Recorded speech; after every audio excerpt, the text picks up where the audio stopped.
कत्ल अहमद पहले तो ये जो प्रोविजन था वो मर्डर का था, लेकिन जब ये किसास एंड दियत आर्डिनेंस इंट्रोड्यूस हुआ तो इनका नामनक्लेचर चेंज हो गया। अरेबिक टर्म्स जो हैं अरेबिक लैंग्वेज के वो टर्म्स इनको दिए गए, तो ये मर्डर हो गया कत्ल आमद। फाइन किया गया है कत्ल आमद है क्या, सेक्शन 300 CRPC में। अच्छा, अभी इंग्रेडिएंट्स ऑलमोस्ट तो वही हैं जो पिछले जो मर्डर की होती थी, जो 300 में मर्डर था और 302 में फिर वो उसकी पनिशमेंट्स थी। लैंग्वेज तो ऑलमोस्ट सेम है, लेकिन वो कुछ टर्मिनोलॉजी जैसे किसास है उसको थोड़ा चेंज किया है, वो भी हम आपके साथ शेयर करते हैं। इसकी लैंग्वेज है whoever with the intention of causing death और with the intention of causing bodily injury. तो मेन जो इसका एम्फेसिस है वो है इंटेंशन पे। मीन्स 302 की जो किलिंग है, मर्डर है, उसका जो मेन श्रेया है और जो मेन ऑब्जेक्ट है वो उसका इंटेंशन है, क्योंकि इसको कहते हैं intentional killing, either intentional killing और इंटेंशनल बोडली इंजरी, और वो ऐसी bodily injury that ultimately result in death by doing an act which in the ordinary course of nature is likely to cause death. यानी ये intention followed by mens rea कि उसने एक ऐसा उसको यानी हिट किया एक ऐसे वेपन से, भले हार्ड बुलंद सब्सटेंस हो या शार्प कटिंग वेपन हो या बुलेट इंजरी हो, लेकिन उसके पीछे जो उसका इंटेंशन था वो यही था कि भाई एक ऐसा मैं उसको हिट करूं, एक ऐसे यानी सब्सटेंस से जिसमें वो डेफिनेटली वो उसका डेथ हो जाए, उसकी डेथ हो जाए। Means which in the ordinary course of nature likely to cause death और with the knowledge that is act is so immediately dangerous that is must be in all probability cause death. Knowledge के पीछे भी बहुत सारी चीज़ें हैं, जिस तरह से कोई अबेटमेंट होती है और अबेटर जो होता है वो उसके पीछे होता है, तो ये इसके अंदर कुछ चीज़ें हैं जो आगे चलकर हम क्लियर करेंगे। काजेज द डेथ, अगर इस अमल से, इस इंटेंशन से अगर वो किसी की डेथ हो जाती है तो ऑफ सच पर्सन से टू कमिट कत्ल आमद। जो इसेंशियल्स हैं इस सेक्शन के वो ये हैं, क्योंकि किसी भी सेक्शन को जब हम पढ़ते हैं तो हम फोकस करते हैं कि उसके इसेंशियल्स कौन से हैं। That is very important. Number 1, causing death of a human body, क्योंकि यहाँ इसके अंदर सेक्शन के अंदर नहीं लिखा गया है who ever cause death of any human being, किसी की भी डेथ हो सकती है। तो यहाँ ये जो इसके अंदर इंग्रेडिएंट्स हैं वो ये हैं कि इस जो सेक्शन का बेसिकली जो परपोर्ट है वो ये है कि डेथ अगर हो तो किसी ह्यूमन बीइंग की हो। Number 2, that death must be caused by doing an act. अच्छा, वो एक्ट कौन सा है? ऐसा एक्ट जिससे डेथ हो जाए। और number 3, with the intention of doing bodily injury to that person. आपने नहीं देखा कि जो टारगेट किलर्स होते हैं, हालांकि उनको जानते भी नहीं हैं, लेकिन वो अगर बुलेट इंजरी भी काज करते हैं या कोई, तो उसके अंदर इतनी गोलियां चलाते हैं कि जिस तरह से कि भाई अगर यानी 4 या 5-6 गोलियां, यानी उसकी डेथ यकीनी हो जाए for this purpose, sole this purpose. Otherwise in ordinary course एक बुलेट भी काफ़ी है, अगर किसी वाइटल पार्ट पे लगती है it is sufficient to cause death of the person. लेकिन उसके पीछे ऑब्जेक्ट ये होता है कि ऐसी इंजरी काज की जाए जिससे वो फाइनल हो जाए। अच्छा, number 3, with the intention of doing bodily injury to that person, यानी intention is a prerequisite. Intention to causing bodily injury to that person. And number 4, the action or the act in the ordinary course of nature is sufficient or likely to cause death. तो ये if all these prerequisites, 5 prerequisites are complete, then ये जो essentials हैं तो उसमें ये जो section 302 के अंदर जो काजेज ऑफ डेथ है वो इस्टेब्लिश हो जाती है। अच्छा, अभी जो लॉ मेकर्स ने इसके एक 2 प्रिंसिपल सेट किए कि जो प्रिंसिपल्स हैं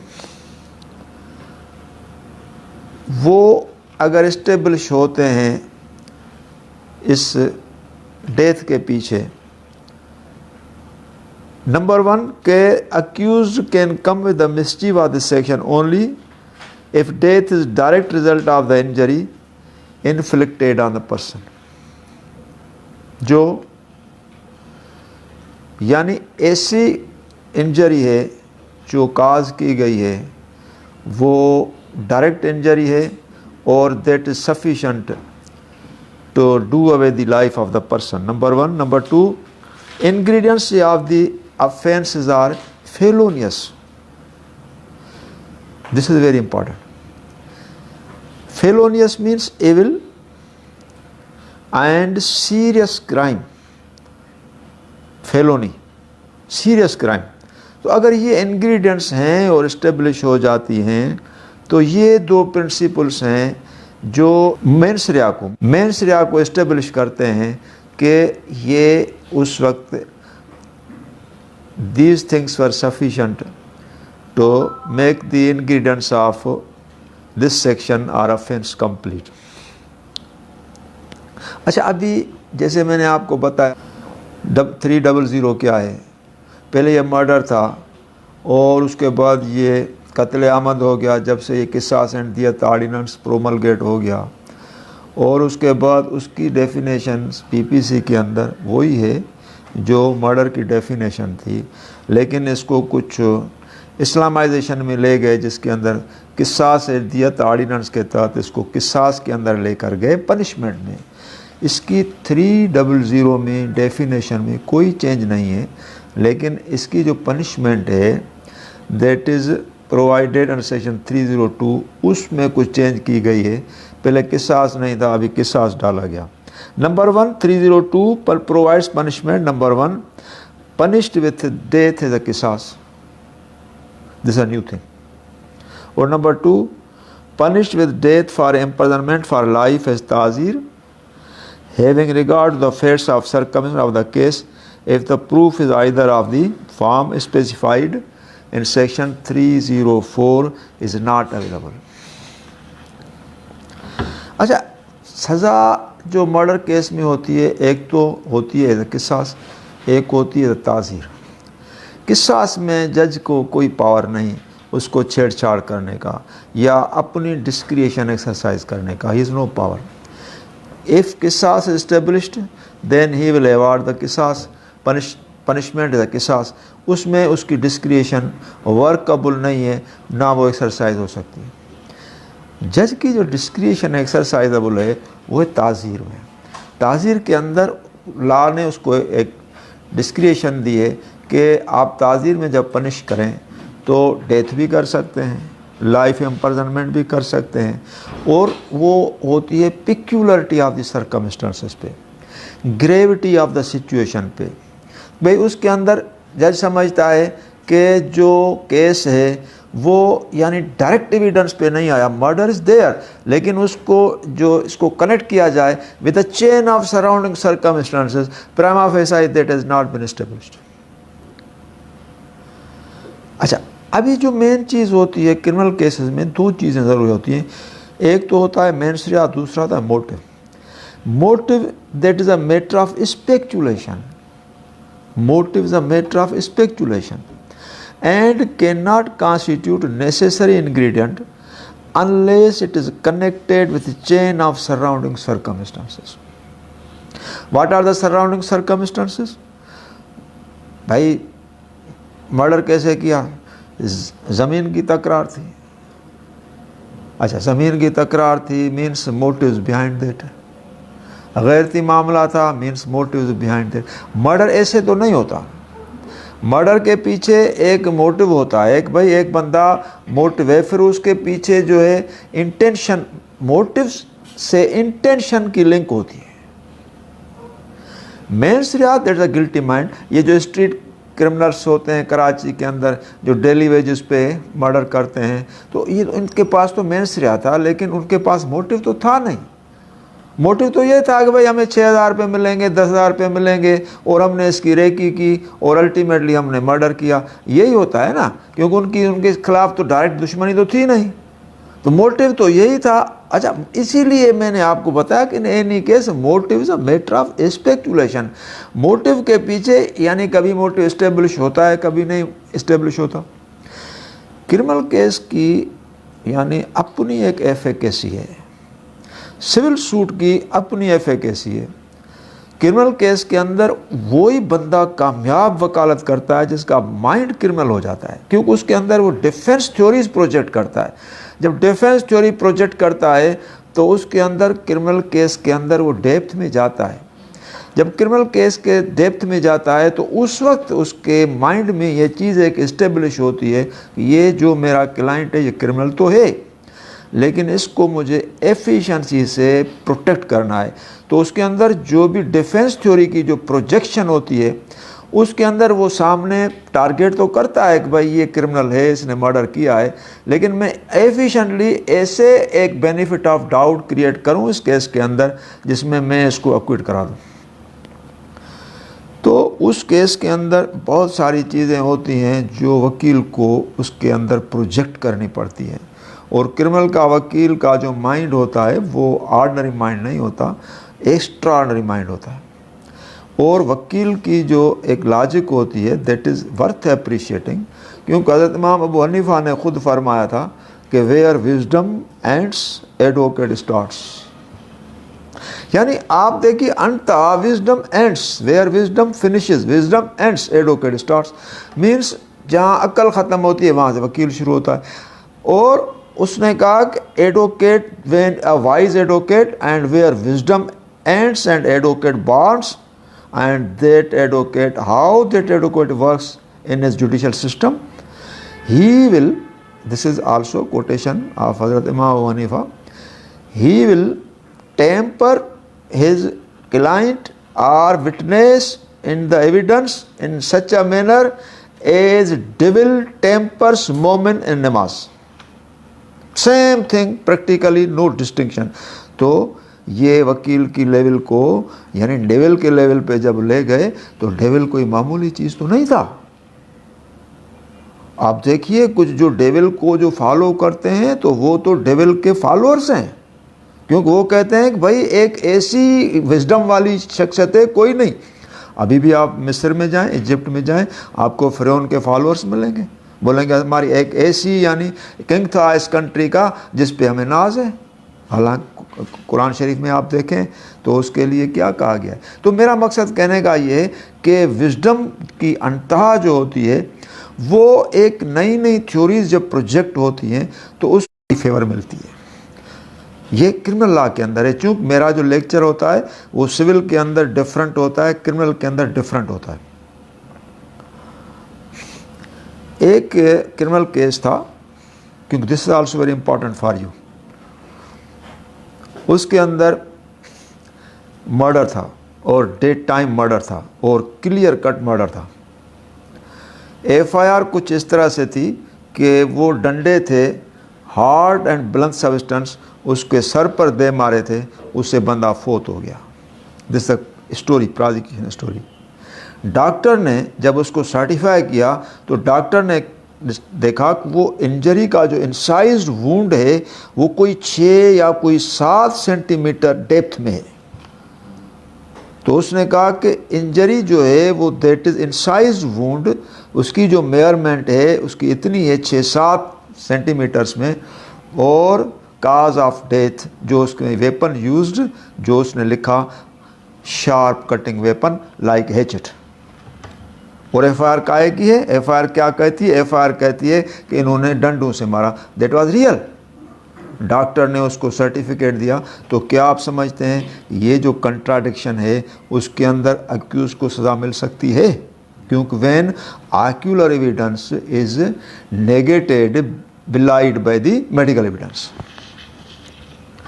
सेशन जज जो था वो एक बड़ा काबिल जज था। उसने देखा कि मर्डर तो है और इस मर्डर के अंदर benefit of doubt the right. तो उसने उसके अंदर जो भी क्रॉस था, तो डॉक्टर को इस पॉइंट पे क्रॉस किया, बहुत क्रॉस किया कि भाई आपने जो सर्टिफाई किया है वो शार्प कटिंग वेपन है, वो उसके अंदर हार्ड ब्लंट सब्सटेंस के अंदर कितनी जो है इंसाइज वुंड की डेप्थ होती है। तो उसने जब उसको बताया इतनी होती है, इतनी होती है, 2 इंच होती है, 3 इंच होती है, इससे नहीं होती है, 6-7 इंच है, तो इस पॉइंट पे ये सारा केस डाउटफुल हो गया। लेकिन सेशन जज ने उस केस के अंदर उसको हैंगिंग दी, फांसी दी। और फांसी देने के पीछे जो जस्टिफिकेशन थी वो ज़बरदस्त थी। उसने उसके अंदर लिखा कि ये डॉक्टर जो है आई विटनेस नहीं है, doctor is not I witness of the occurrence. अभी चूँकि ओरल आक्यूलर अकाउंट ये है कि इसकी काज ऑफ डेथ जो है वो उस पर डंडे थे, जो उन्होंने लाठी थी वो हार्ट एंड ब्लंट सब्सटेंस है, उसको सर पर दे मारे और वो मर गया। और ये आक्यूलर अकाउंट है, डेड टाइम इंसिडेंट है और रिकवरी भी हुई है, वो सारी लकड़ियाँ या लाठी भी रिकवर हुई है। जज साहब ने कोई उस वक्त उस लकड़ी का नोट कोई लिखा था, उस जब सामने आई थी तो उसने देखी थी वो बब्बल की, ताज़ा बब्बल ट्री के ताज़ी कटी हुई लकड़ी थी। उस जज साहब ने मोदीज मेडिकल जूरिस्प्रूडेंस को रेफ़र किया और वहाँ से डिफेंस जो इनकी प्रोजेक्शन थी उसके नेगेशन में वो पॉइंट निकाली कि बबल ट्री, अच्छा जो मोदी लिखता है अपनी मोदीज मेडिकल जूरिस्प्रूडेंस में, बबल ट्री जब ताज़ा फ्रेश कट होती है, बिल्कुल फ्रेश कट होती है और उसको एक दिन भी ना सुखाया जाए, अगर वो इस पोजीशन में किसी के सर पर दे मारेंगे तो उसकी इंजरी 6 से 7 इंच सेंटीमीटर गहरी जाती है और कोई भी दुनिया का डॉक्टर ये डिस्टिंग्विश नहीं कर सकता कि वो इंजरी हार्ड ब्लंट सब्सटेंस की है या शार्प कटिंग वेपन की है। और उसी पॉइंट पे उसने उसको फांसी दे दी and that was maintain up to supreme court. मैं आपको इसीलिए बता रहा हूँ कि लॉ के अंदर देखो ये पॉइंट इसीलिए मैंने बताई कि कंट्राडिक्शन कितनी आई और लॉ की फेवर उस प्रोसिक्यूशन को कितनी मिली जो जज ने खुद अपनी मेहनत से निकाली।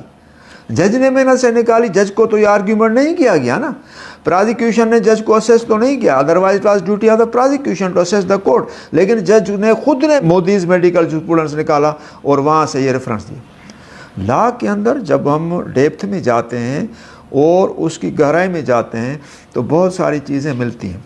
तो अभी 302 पीपीसी के अंदर अभी आ गया किसास। किसास मीन्स कॉपी, जिस तरह से भी वो मरा उस तरह से उसको मारा जाए। दूसरा ताज़ीर है, अगर किसास प्रूव नहीं होता तो उसको ताज़ीर के अंदर होगी और उसके लिए लिखा गया कि वो ऑफेंस जो है उसकी ingredients as per section 304 PPC establish न हो। What is 304 PPC? उसके अंदर लिखा गया है 304 पीपीसी के अंदर कि या तो अक्यूज की कोर्ट के अंदर ड्यूरिंग एविडेंस कन्फेशन हो and he must confess that he has committed the offense and that the solitary evidence is sufficient to warrant conviction against him and establishing the guilt against him and in support of proof of the charge. Number 2, ya tazkiyatul shahud tak within contemplation of article 17 of Kaun-e-Shahat order as evidence आए। What is that evidence? Article 17 कहता है कि number of the witnesses, competency of the witnesses to testify and number of the witnesses shall be fixed in consonance with injunctions of Holy Quran. तो injunctions of Holy Quran re-enjoins and prescribes that the witness must be equipped with the qualification of तज़कियातुल शहूद। What is तज़कियातुल शहूद? उसके अंदर ये आता है कि भाई एक जो विटनेस है जो क्रिमिनल केस के अंदर एविडेंस देता है और आता है, क्योंकि क्रिमिनल केस के अंदर एविडेंस मैटर करती है ना, सिविल के अंदर तो मैटर नहीं करती, क्योंकि सिविल के अंदर तो man can speak lie but document will never. Civil case के अंदर ओरल एविडेंस तो ली नहीं जाती, that must go in support of the document.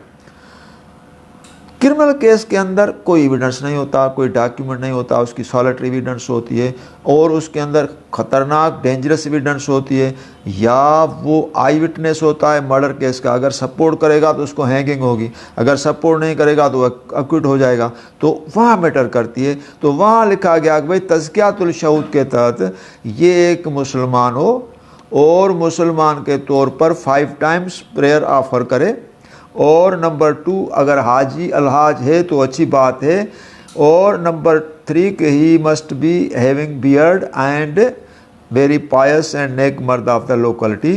तो उसके अंदर अगर ये सारी खूबियाँ पाई जाती हैं तज़कियातुल शहूद की, तो then his evidence shall be appreciated and considered by the court as worth consideration और वर्थ एप्रिशिएटिंग।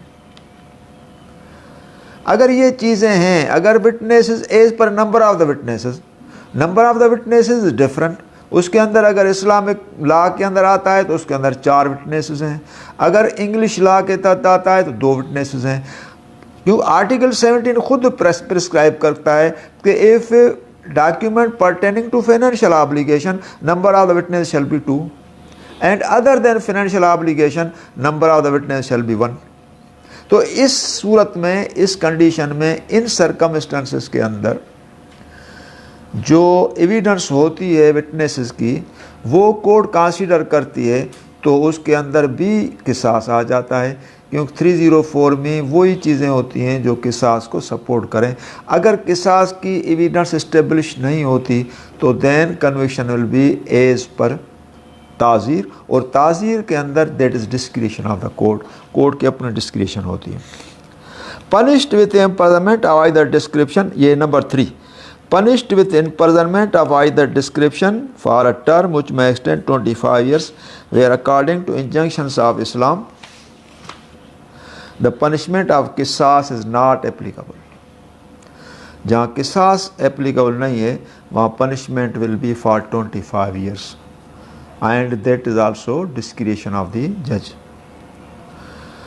पनिशमेंट फॉर कत्ल आमद, उसके लिए जो 5 कंडीशंस हैं, नंबर 1 डेथ इज किसास, नंबर 2 डेथ और इम्प्रिजनमेंट फॉर लाइफ इज ताज़ीर, number 3 imprisonment for 25 years where किसास is not applicable, and number 4 उसके अंदर 2 चीज़ें हैं, नंबर 4 और 5 में कत्ल आमद एज इकराह ताम एंड कत्ल आमद 5 में एज इकराह नाकस। व्हाट इज इकराह ताम? इकराह ताम ये आता है सेक्शन 303 पीपीसी के अंदर, 303 APPC में लिखा गया है, अंडर इकराह ताम shall be punished with imprisonment for a term which may extend 25 years but shall not be less than 20 years whosoever causing ikrah tam। What is ikrah tam? What is ikrah tam? Ikrah tam is a defined definition clause void section 299 subclass G। subclass G में आता है कि putting any person, his spouse or any of his blood relations within prohibited degree of marriage in fear of, घर में trace पास करके आए, घर वालों को गन पॉइंट पे रख दिया और अभी यानी इकराह ताम इस्टेब्लिश हो रहा है, उनको बोला भाई ये चीज़ें हमें दो या ये कर दो, अभी उसके बंदे के साथ, क्योंकि उसके अंदर लिखा गया है कौन कौन, या तो उसकी वाइफ हो, दूसरे वो रिलेशंस हो जो प्रोहिबिटेड डिग्री में आए, तो उसकी माँ होगी, उसकी बहन होगी और उसकी बेटी होगी, ये सारे उसके अंदर है। अभी 3 चीज़ें अगर हैं तो इकराह ताम में आता है। नंबर 1 उसको कहता है मैं सबको मारूंगा, means at the gun point. Number 2 instant permanent impairing of any organ of the body, मैं इसकी मर्द की टांग तोड़ दूंगा, इसको टांग को कट कर दूंगा, छुरी निकालता है या ड्रैगर निकालता है। Number 3, instant fear of subject sodomy और जना बिल जबर, मैं ये ऑफेंस करूंगा। तो अगर ये 3 चीज़ें अगर इस्टेब्लिश हो जाती हैं तो ऑफेंस बनता है इक्राह ताम का, और वो भी किसास के अंदर जाएगा, वो भी ऑर्डिनरी उसकी सज़ा नहीं है। इक्राह नाक़िस is a form of duress other than इक्राह ताम as propounded under section 299G, means form of duress. लेकिन 3 चीज़ें ये नहीं होंगी जो भी मैंने आपके सामने डिस्कस की। 306 है, उसके अंदर आया है कत्ले आमद नॉट लायबल टू किसास। तो मैंने आपको बताया ये चीज़ें हैं जो किसास में आती हैं, लेकिन वो कत्ल, वो मर्डर जिसके अंदर किसास नहीं बनता, उसके अंदर है अगर ऑफेंडर, ऑफेंस करने वाला माइनर है, उसके ऊपर किसास इम्पोज नहीं होगा। नंबर 2, अगर वही मारने वाला अगर अपने ही बच्चे का है या ग्रांड चाइल्ड का है, उसके ऊपर भी किसास इम्पोज नहीं होगा। अगर कोई वली डायरेक्ट इसके अंदर इन्वॉल्व है मर्डर के अंदर, उसके ऊपर भी किसास इम्पोज नहीं होगा।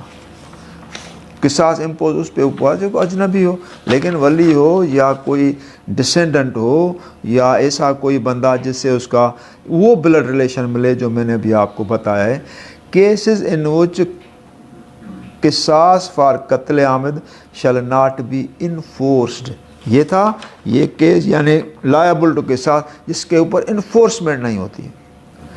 When offender dies before the enforcement of किसास, इन्फोर्स नहीं होगा, मर गया, ख़त्म हो गया। आर व्हेन वली without any duress waives the right of किसास। अच्छा, ये भी है कि जहाँ किसास का अगर वो राइट वेव हो गया तो किसास नहीं होगा, क्योंकि ये वो ऑफेंस हैं जो कंपाउंडेबल है, कंपाउंड इसके अंदर किया जाता है, रिस्पेक्टिवली किसा एस्टेब्लिश हो जाता है। लेकिन अगर कंप्रोमाइज देते हैं तो कोर्ट इसका कंप्रोमाइज एक्सेप्ट करती है। When the rights of qisas devolves on the offender as a result of the death of a wali of the victim or on the person who has no right of qisas against the offender। जिस तरह से एक बंदे ने एक ऐसे अपने साले को, बीवी के भाई को मार दिया, मर्डर हो गया, ये चालान हो गया। अभी उसकी जो एक्सक्लूसिव जो यानी वली थी वो उसकी बीवी थी, ये उसका शोहर था। एनीवे तो वो तो वली थी, ये उसका शोहर था, लेकिन ये उसका बीवी का वली तो नहीं हो सकता, वली तो वो थी। अभी चलते चलते वो वाइफ फोत हो गई, जब वो फोत हो गई तो वो राइट चला गया इसके बेटे पे, और बेटा अपने बाप से ये राइट इन्फोर्स नहीं कर सकता किसास। तो इस तरह से ये इन्फोर्समेंट नहीं होगी इस तरह से। अच्छा, अभी है कि पनिशमेंट इन कत्ल आमद नॉट लायबल टू किसास, जो कत्ल आमद की पनिशमेंट है that is not liable to किसास, वो 306 में भी है और नॉट इन्फोर्सेबल जैसे मैंने आपको बताया 307 में है। ही शैल बी लायबल टू दियत। अच्छा, ये रिपोर्टेड केस है जिसके अंदर वो जो बंदा था जिसने अपने साले को मारा था, रिपोर्टेड केस है। और उस रिपोर्टेड केस के अंदर अभी जब ये कंप्रोमाइज़ हो गया तो उसका कंपाउंड वो तो हो गया, किसास इन्फोर्स तो नहीं हुआ, किसास तो उसका चला गया, लेकिन किसास के बाद फिर आ गया दियत। ही पेड द दियत, ही पेड द दियत, दियत वो भी उसके बेटे के पास चली गई लेकिन ही पेड दियत। अच्छा, अभी ये जो है वो है कि किसास का वेवर भी आता है और किसास कंपाउंड होता है। वेवर ऑफ द किसास comes under section 309 and compounding of the किसास कम्स अंडर सेक्शन 310। अच्छा, जहाँ वेवर ऑफ द किसास कत्ल आमद में है, वली जो है at any time without compensation waive right of किसास। लेकिन किसास जिन सूरतों में कंडीशंस में वेव नहीं होता वो ये है कि इफ गवर्नमेंट इज वली आर राइट ऑफ किसास वेस्ट इन माइनर, वहाँ भी ये वेव नहीं होगा। कंपाउंड हो सकता है, कंपाउंड हो सकता है, compromise on behalf of minor हो सकता है अगर 2-3 वली हैं। यानी वली यूँ समझें, एक बंदा है, उसको 3 बेटे हैं, 2 बड़े बेटे हैं और तीसरा माइनर छोटा बेटा है, तीनों वली हैं, दे आर वली। बीइंग अ लीगल हेयर्स, वली किसको कहते हैं? जो डिफाइन किया गया है legal representative, not legal heir. Legal representative में कौन कौन आता है? वो जो लीगली उसको रिप्रेजेंटेटिव करे। अगर लीगल हेयर नहीं है और उसका रिप्रेजेंटेटिव उसका मैनेजर है, ही इज अ वली। तो वली की डेफिनेशन में नहीं आता कोई लीगल हेयर हो, लीगल रिप्रेजेंटेटिव। अच्छा, अभी 310 के अंदर जो आता है वो आता है कि कंपाउंडिंग जो है वो किस तरह से होती है। Compounding of the offences under section 310 में। तो ये कंपाउंडिंग माइनर कर सकता है। गवर्नमेंट अगर कंप्रोमाइज़ करेगी तो, लेकिन वो कंपाउंडिंग जो होती है वेविंग गवर्नमेंट नहीं करेगी, वो उससे लेगी बदले सुलह, वो लेगी। माइनर बदले सुलह लेगा।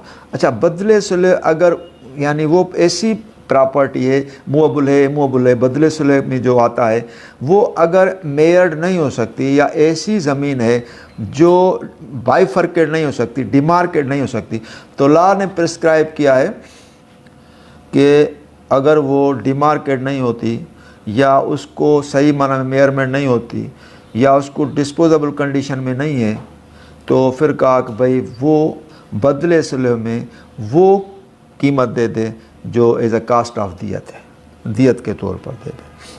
तो ये है उसके अंदर बहुत सारी चीज़ें कत्ल आमद की, जिसका पीछे बैकग्राउंड था। फ्राम सेक्शन 300 to 310 मैंने आपको बताया, और उसके अंदर जो इंग्रेडिएंट्स मैंने वो बताई। 304 के अंदर जो रिक्वायरमेंट है जो कत्ल आमद में लीड करती है वो भी मैंने आपको बताया। और जहाँ इम्पोज नहीं होता, इन्फोर्स नहीं होता, और वेविंग नहीं होती, और कंपाउंडिंग होती है। यहाँ एक इम्पॉर्टेंट चीज़ है, आगे चलकर मैं आपके साथ डिस्कस करूँगा, क्योंकि हमारी एक दूसरी असाइनमेंट है जो मुकम्मल असाइनमेंट है। उसके अंदर फिर 311 पे भी हम चले जाते थे, 310 के बाद 311 में, जिसके अंदर ताज़ीर में पनिशमेंट होती थी। उसका मैं एक क्लू आपको देता हूँ, फिर वो हमारा लेक्चर है जो इससे उसका रिलेवेंस नहीं है कत्ल आमद से। अफेंस तो कत्ल आमद का था, लेकिन उसके अंदर पार्टीज़ ने कंप्रोमाइज़ कर दिया। पार्टीज़ ने कंप्रोमाइज़ कर दिया तो इसके अंदर एक आता है फसाद फिलर्स। फसाद फिलर्स, फसाद फिलर्स के अंदर ये अमूमन सोसाइटीज़ में देखा जाता है कि कुछ लोग नोटोरस होते हैं बाय नेचर, और वो अमन को पसंद नहीं करते, और सोसाइटी के अंदर, उस लोकलिटी के अंदर एक न्यूसेंस क्रिएट करते हैं, और पूरे उस सोसाइटी को हाईजेक करते हैं। एक मर्डर हो गया, एक उसके जो नोटोरस पर्सन्स थे, एक बंदे के 3 बेटे थे, एक को मर्डर कर दिया, और वो बुक हो गए, FIR के अंदर केस चला। एविडेंस का जब टाइम आया तो उन्होंने कहा कि एविडेंस दोगे तो आपके 2 बेटे और भी हैं, लिहाजा उनको प्रेशराइज़ किया उसके दूसरे नोटोरस ग्रुप के जो अपने कंपेनियंस थे, और अल्टीमेटली उसको लेकर गए कंप्रोमाइज़ की तरफ कि भाई कंप्रोमाइज़ कर दो और ये सारा दियत वियत जो है ना वेव कर दो। लोगों ने इसको समझाया कि भाई ये नोटोरस बंदे हैं, अगर आप एविडेंस देंगे या ये बाहर नहीं आए तो इसके दूसरे लोग बाहर हैं, आपको तंग करेंगे, तो आप जो है वो सारा मामला ख़त्म कर दें। This are reported case, whatever I just point out to you the instance behind this, that is reported case. तो इन्होंने क्या किया कि कोर्ट के अंदर कंप्रोमाइज़ दे दिया। Compromise was presented before the court. अच्छा, जज ने उसे पूछा कंप्रोमाइज़ में क्यों। कंप्रोमाइज़ जब दिया जाता है केसेस के अंदर तो फिर 345(2) के अंदर कोर्ट से परमिशन ली जाती है। 345(2) CRPC में कंप्रोमाइज़ की परमिशन ली जाती है। कोर्ट को पहले एप्लीकेशन दी जाती है कि हमने कंप्रोमाइज़ कर दिया है, लिहाजा कंप्रोमाइज़ आप एक्सेप्ट करें। तो जजेस मोस्टली कंप्रोमाइज़ एक्सेप्ट करते हैं। तो उसके लिए, क्योंकि compromise also acceptable as per injunctions of holy Quran, because injunctions of Holy Quran re-enjoin justly and equitably between two sets of fighting Muslims who constitute brotherhood. इस्लाम खुद ये इजाज़त देता है, कुरानिक इंजंक्शंस भी हैं। तो 345(2) के अंदर जब परमिशन होती है तो ये एज अ जज ग्रांट कर देते हैं, परमिशन टू कंपाउंड्स ग्रांटेड, और फिर उसके बाद दूसरी एप्लीकेशन देते हैं कि सही अभी इसका जो है ना आप अक्यूट कर दें, कंप्रोमाइज़ हो गया है और ये ऑफेंस कंपाउंडेबल है, आपने कंप्रोमाइज़ हम परमिशन दे दी है, तो जज उसमें कहता है permission to compound already granted, let accused be acquitted, वो अक्यूट हो जाते हैं। अभी जब इस केस के अंदर जज को, ये रिपोर्टेड केस है जो मैं आपको बता रहा हूँ 311 के रेफरेंस से, आगे 310 तक मैंने समझा है, फिर 311 आता है। 311 में वो पावर होता है जज का ताज़ीर की पनिशमेंट देने का। तो जब उसके सामने ये केस रखा गया और सेक्शन 345(2) की एप्लीकेशन रखी गई कि भाई हमने कंप्रोमाइज़ कर दिया है लिहाजा आप इसको एक्सेप्ट कर दें, तो उसने उनसे पूछा कि भाई आपको दियत मिली? बोला से दियत भी नहीं मिली, कुछ नहीं मिला। ठीक है, ओके। अच्छा, फिर उसने, जज ने दियत उसको मिली, सब कुछ मिल गया, कंप्रोमाइज़ हो गया, उस एप्लीकेशन पे लिखा, वो तो मुतमईन थे भाई इन्होंने सब कुछ कर दिया। जज ने लिखा कि ये जो कंप्रोमाइज़ है वो हमें इंडिपेंडेंटली नज़र नहीं आता और ये कंप्रोमाइज़ को मैं रिजेक्ट करता हूँ। कंप्रोमाइज़ रिजेक्ट कर दिया, और कंप्रोमाइज़ रिजेक्ट करने के लिए जज के पास कौन सा प्रोविजन था? ये था 345 सबसेक्शन 7। 345 सबसेक्शन 7 के अंदर जज ने वो कंप्रोमाइज़ रिजेक्ट कर दिया। कंप्रोमाइज़ रिजेक्ट करने के बाद उसको जज ने सज़ा दे दी, या 14 साल है या life imprisonment, it is reported case, उसको सज़ा दे दी। नाउ अभी उस केस के अंदर देखिए कि entire liability was upon the court. Court didn't go satisfied with the compromise as arrived at between the parties and on the assumption of फसाद फिलर्स, कोर्ट ने उसको सज़ा दे दी जब उसने कहा कि हमने कंप्रोमाइज़ कर दिया है और इन पार्टी ने हमें ये ऑफेंस माफ़ कर दिया है। तो means guilt was there, it was accepted, means charge was there and charge was admitted, on the basis of the admission without recording evidence जज कन्विक्टेड। ये है अपना सेक्शन जो है हमारा 311। हमारा डिटेल लेक्चर होगा, उस पर हम आएँगे, हम आपको उस पर बताएंगे। अभी हम आगे आते हैं। उसके बाद है कत्ल आमद के बाद क्वाशमेंट। क्वाशमेंट अमूमन ये कहा जाता है कि क्वाशमेंट जो है ये हाई कोर्ट का पावर है। अच्छा, क्वाश मीन्स टू सप्रेस और extinguish समरली, to suppress or extinguish summary. This is a quash. Quash is an English word and its meaning is that 561A में जो पावर्स हैं हाई कोर्ट को, उसके अंदर वो क्वाश तो प्रोसीडिंग करते हैं, लेकिन टर्म क्वाश कहीं भी लिखा गया नहीं है, वो यानी जजेस खुद यूज़ करते हैं, लेकिन क्वाश का जो मकसद है, मीन्स उसको इरेज कर देते हैं, वाश ऑफ कर देते हैं, सप्रेस कर देते हैं, एक्सटिंग्विश कर देते हैं summarily. Summarily means without recording evidence, ठीक है ना। And completely mostly the proceedings in criminal cases are quashed and that is often done by the high court under section 561A which provision is called. अच्छा, अभी देखिए उस provision को क्या कहते हैं, what is the purport thrust of that provision? That is called saving of inherent power of high court. Means high court ने inherent power को सेव कर दिया है। जैसे हम नंबर देते हैं एक दूसरे को, भाई ये मेरा नंबर है आप सेव करना, मीन्स प्रिजर्व, महफूज, बाहिफाजत रखना, उसको सेव कहते हैं। तो हाई कोर्ट ने अपने इनहेरेंट पावर्स को सेव किया हुआ है अंडर सेक्शन 561A के अंदर। Nothing in this code shall be deemed to limit or affect the inherent power of the high court. देखिए, ये आप इस सेक्शन को जब पढ़ेंगे तो ये सिग्निफाई करेगा आपको 3 डायमेंशंस, और उस 3 डायमेंशंस के अंदर जब आप देखेंगे तो आपको नज़र आ जाएगा कि पूरी CRPC के अंदर हाई कोर्ट की सर्वेलेंस है, नंबर 1, एंड नंबर 2 जो भी सिंध के अंदर मैजिस्ट्रेट्स ऑर्डर पास करते हैं उन ऑर्डर्स पे भी हाई कोर्ट की सर्वेलेंस है। यानी इसके अंदर लिखा गया है, जो आप उस एंगल से पढ़ते हैं या नहीं पढ़ते हैं, डोंट नो, लेकिन मैं आपको with reference and particulars and data आपको समझाता हूँ। Nothing in this order shall be deemed to limit or affect the inherent power of the High Court involved in the Constitution or essential character of same thing. Means ये power अगर यहाँ से चला जाता है कॉन्स्टिट्यूशनल जुरिस्डिक्शन में तो भी चला जाता है, along 561 A CRPC, that is the power of the high court. लेकिन हाई कोर्ट के पास तो और भी पावर्स हैं। हाई कोर्ट के पास तो 199 की जुरिस्डिक्शन भी है। हाई कोर्ट के पास तो रिट ऑफ मैंडामस भी है जो इशू करे।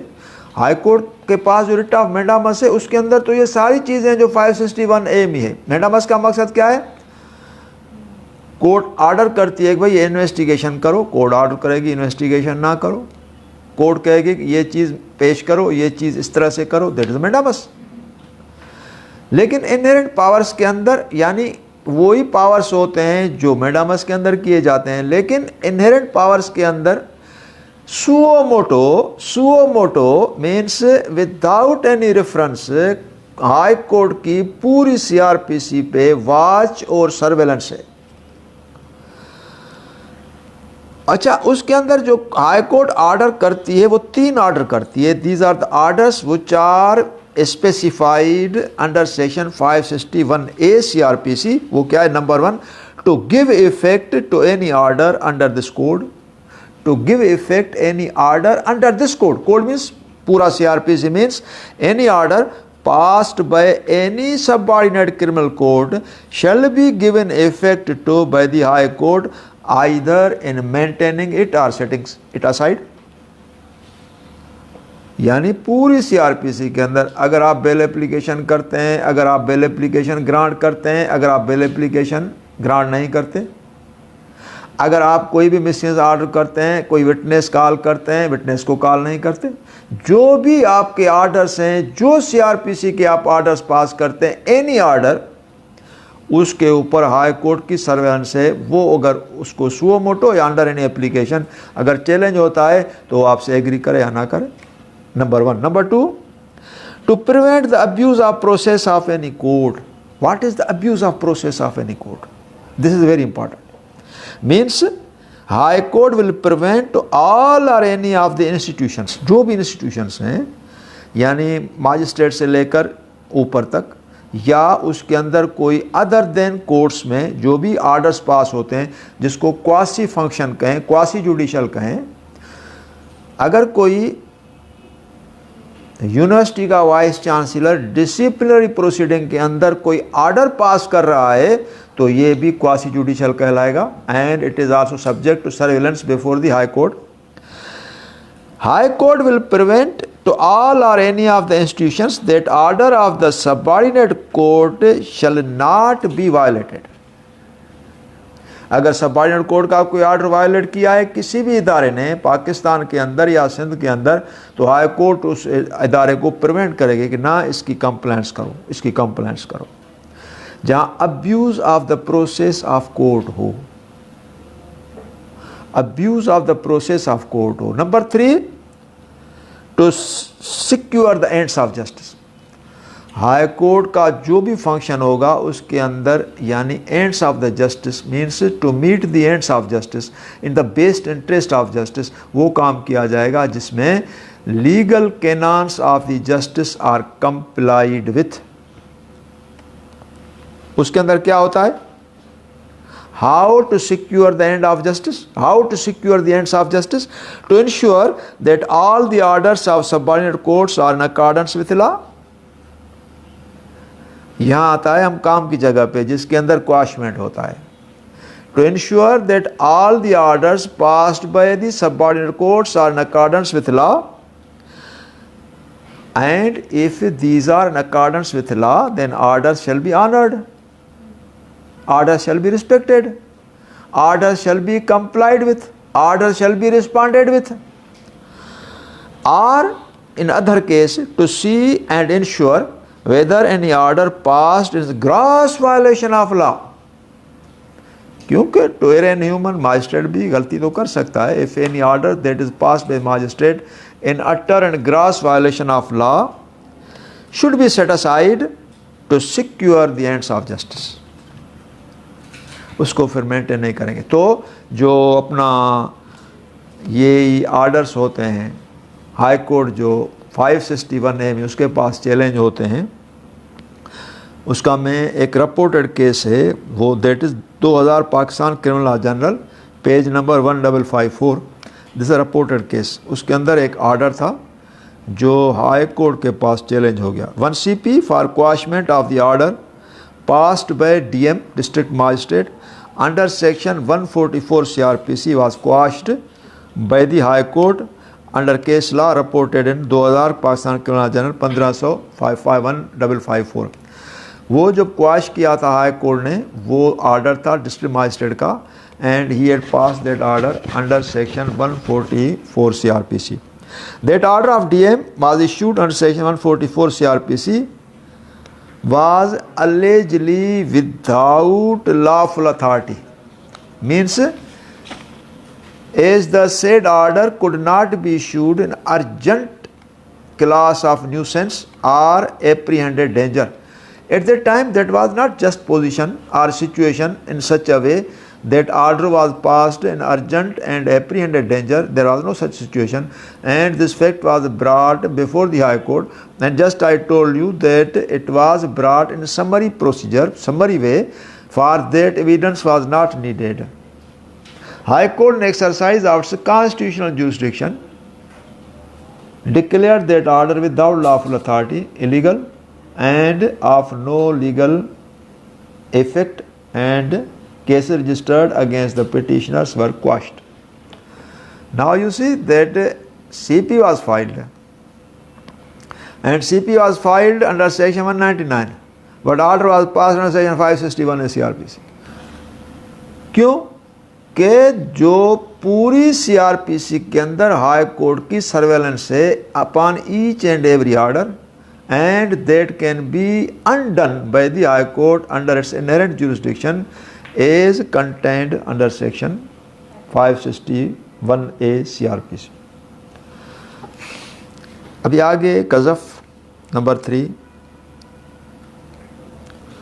कज़फ मीन्स एक जिसको कहें बोहतान कहें, allegation, serious bias allegations without any concrete proof, that is कज़फ. और एलिगेशन मेनली पर्टेन जो करते हैं वो ज़िना के से करते हैं, क्योंकि एलिगेशन ऑफ ज़िना, और उसके अंदर एक टर्म आता है मोहसन का. Husband levels allegation against his wife. कज़फ जो है वो इस्लामिक लॉ का एक इंस्टीट्यूट है, और it is now part of the PPC under the style of offences of Qazaf, enforcement of Hadd Ordinance 1979. उसके अंदर there are two categories of Qazaf: Qazaf liable to Hadd and Qazaf liable to Ta'zir. Qazaf liable to Hadd is provided under section 5 of the ordinance, and Qazaf liable to Ta'zir is provided under section 10. Proof of Qazaf liable to Hadd is provided under section 6. ये बहुत ज़रूरी provisions होते हैं, क्योंकि इम्तिहान में इसका बड़ा अमल दखल होता है और ये एग्जामिनेशन क्वेश्चंस हैं. अच्छा, इसके अंदर एक सेक्शन 14 है लियान. बेसिकली एक लियान एक एक्यूजेशन है जो एक हस्बैंड इम्पोज करता है against his wife with allegation of adultery. तो जब लॉ कहता है जो सेक्शन 14 है, जो लियान सेक्शन 14 दिया गया है इसके अंदर कज़फ में, वो लियान है. उसके अंदर ये है कि when a husband makes application before the court and makes allegation of कज़फ against adultery of his wife, then he has to follow the procedure. Procedure के अंदर ये चीज़ें आई कि भाई अब कोर्ट को बताएं कि ये जो मैंने बात की है वो अल्लाह को हाज़िर नाज़िर जानकर जो भी मैंने एक्यूजेशन इम्प्यूट की है अपनी वाइफ से, दैट इज़ ट्रुथ। और आखिर में 3-4 मरतबा कहने से फिर आखिर में बोलेगा अगर मैंने ये गलत बयानी की हो तो अल्लाह की मेरे ऊपर कर्स हो। Then turn will go to wife, तो वाइफ उसको डिनाई करेगी, that will be also on oath. और आखिर में वो यही कहेगी कि अगर मैं झूठ बोलूँ तो मेरे ऊपर अल्लाह की कर्स हो। तो उसी वक्त देयर एंड देन जो जज होगा वो उनकी जो यानी मैरिज है वो डिसॉल्व करेगा, क्योंकि now there is no reason to continuity of that marriage. Marriage तो डिसॉल्व हो गई, लेकिन उसके अंदर क्या है कि सपोज कीजिए if findings comes that these are the allegations without any proof, concrete proof, then agreed party has very much latitude and opportunity to seek for his or her remedial in the court of law under the suit of damages, compensation of damages. तो ये कज़फ़ है, उसके अंदर section 14 Lian है, that is also important. और Lian की जो model plaint है वो मेरे बुक में है पार्ट 1 के अंदर। मेरा बुक है जो लीगल हैंडबुक पार्ट 1, उसके अंदर मॉडल प्लेंट्स हैं और उस मॉडल प्लेंट्स के अंदर लियान की भी प्लेंट है, क्योंकि वो मैंने प्लेंट्स ड्राफ्ट की हैं जो फैमिली लॉ से रिलेटेड हैं और जो इम्तिहान के अंदर क्वेश्चंस उसके होते हैं। अभी हम आते हैं रिसीवर के ऊपर। रिसीवर देखिए, इसके अंदर जो एग्जामिनेशन क्वेश्चंस हैं आपके लिए भी बहुत ज़रूरी हैं, उससे आपको पता चलेगा कि to what extent this question is important. Questions हैं how and when receiver is appointed, explain the powers and duties of receiver. Number 2, explain the appointment of receiver. Number 3, discuss the principles on which a court can appoint a receiver in a civil suit. Mention the duties and powers of the receiver. Number 4, write a short note on receiver. Number 5, define receiver. How and in what manner receiver can be appointed. Number 6, receiver's duties. These are 6 questions, and all these questions contained in my legal handbook part 2 on different pages. Page number 20, page number 69, page number 131, page number 181, page number 341 and last page number 487. ये pages हैं जहाँ ये सारे questions हैं जो मैंने अभी आपको पढ़कर सुनाया। रिसीवर है क्या, नाउ वी विल डिस्कस, क्योंकि मैंने आपको क्वेश्चंस की नेचर इसीलिए बताई जैसे आप पढ़ें कि एग्जामिनेशन में ये क्वेश्चन किस स्टाइल में आता है। इस क्वेश्चन की इम्पॉर्टेंस है क्योंकि ये सिविल सीपीसी का प्रोविजन है, लेकिन ओरिजिन इसका क्वेश्चन का जो जनरेट हुआ है वो हुआ है स्पेसिफिक रिलीफ एक्ट से। Section 44 specific relief act provides appointment of receiver pending a suit at the discretion of court. Specific relief act पूरे का पूरा डिस्क्रिएशन पे है। Any specific relief which you will seek from the court, that is pure discretion of the court either to grant or refuse. Any suit, it is discretion of the court to allow you. Suit for special performance, suit for possession, suit for cancellation of instrument, suit for declaration, suit for any injunction, perpetual injunction, mandatory injunction. तो ये जो भी suits हैं जो आप special relief act के अंदर दाखिल करते हैं उसके अंदर grant of relief by the court is exclusively purely discretion of the court. You cannot claim it as a matter of right. अच्छा, रिसीवर को कहते हैं custodia legis. Custodia legis means property shall vest with receiver and receiver की जो possession है वो possession कहलाती है कोर्ट की possession. Custodia means custody legis means legal custody. Powers जो रिसीवर के हैं वो ये हैं कि to realize, manage, protect, preserve and improve the property. Suppose कीजिए कोर्ट किन सूरतों में, किन सर्कमस्टेंसेस में प्रॉपर्टी अटैच करती है। जब कोर्ट अटैच करती है तो उसको रिसीवर अपॉइंट करना पड़ता है। सपोज कीजिए इसके अंदर कोर्ट जो है वो 7 फ्लोर की बिल्डिंग है, ये दूसरा फ्लोर जो है ये डिस्प्यूट में चला जाता है, इसके अंदर क्लेम है या एप्रीहेंडेड कोई डेंजर है, उसके अंदर 2 पार्टीज़ का क्लेम है और कोर्ट के पास दोनों बिफोर द कोर्ट है और कोर्ट समझती है कि ये दोनों में किसी के पास पोजीशन ना रहे, तो what will be order pass bye the court? Naturally court will attach the property. अगर कोर्ट प्रॉपर्टी अटैच करती है सेकंड फ्लोर को तो उसको कोर्ट को मैनेज तो करना पड़ेगा, क्योंकि इसके अंदर 7 फ्लोर है, मैं भी तो ऊपर आता हूँ। लिफ्ट है जो सेकंड फ्लोर से होकर ऊपर आती है, सीढ़ियाँ हैं जो सेकंड फ्लोर से ऊपर जाती हैं, 7 फ्लोर के अंदर स्वीपिंग होती है, यहाँ स्वीपर्स हैं और मेंटेनेंस है, लाइट का अरेंजमेंट है, सारा सब कुछ है। अगर अटैच हो जाएगा फ्लोर नंबर 2 तो सारा सिस्टम तो पैरालाइज हो जाएगा ना। अगर ये इसको ब्लॉक करेंगे तो फिर 7वें फ्लोर वाले हम कैसे आएंगे ऊपर? ज़ाहिर है लिफ्ट है, अगर वो लिफ्ट सेकंड पे रुकेगी, सेकंड तो ब्लॉक है तो लिफ्ट भी नहीं चलेगी। तो लिहाजा ऐसी कंडीशन में कोर्ट ने प्रॉपर्टी तो अटैच की, लेकिन अटैचमेंट के साथ साथ कोर्ट को वो उसके अफेयर्स भी मैनेज करने हैं और उसके लिए कोर्ट वो रिसीवर अपॉइंट करेगी। रिसीवर को क्या कहे कोर्ट में, ठीक है हम आपको जो है ना वो अपॉइंट करते हैं, आप इसके अफेयर्स डील करें। देखिए क्योंकि 7 तो अभी 2 तो जो है ना वो तो ब्लॉक है, लेकिन लिफ्ट का काम है वो चले, और आप देखिए स्वीपिंग वगैरह उसकी भी ना रुके, और ये जो सारे वकील हैं किसी का भी बिज़नेस सफ़र ना करें और उनका आने जाने का रास्ता, सीढ़ी वगैरह सबका काम चले, और आप इन ऑफिस के मेंटेन करें। देखिए जो ऑफिसें खुली हैं ठीक है हमने अटैच कर दी, आप इनको किराए पे दे दें और जो किराया जनरेट हो वहाँ से हासिल हो हमारे अकाउंट में दाखिल कर दें, और उसके अंदर पहले जो भी बिजली के बिल आते हैं वो आप उसके अंदर पे कर दें, और जो भी मंथली मेंटेनेंस है पर ऑफिस का जो जाता है आप वो भी पे कर दें। तो ये सारे अफेयर्स जो हैं ये आप इसके अटेंड कर दें। तो ये होता है, इस तरह से होता है। चूँकि मैंने आपको इसीलिए मिसाल दी तो आपको पता तो चले कि रिसीवर करता क्या है।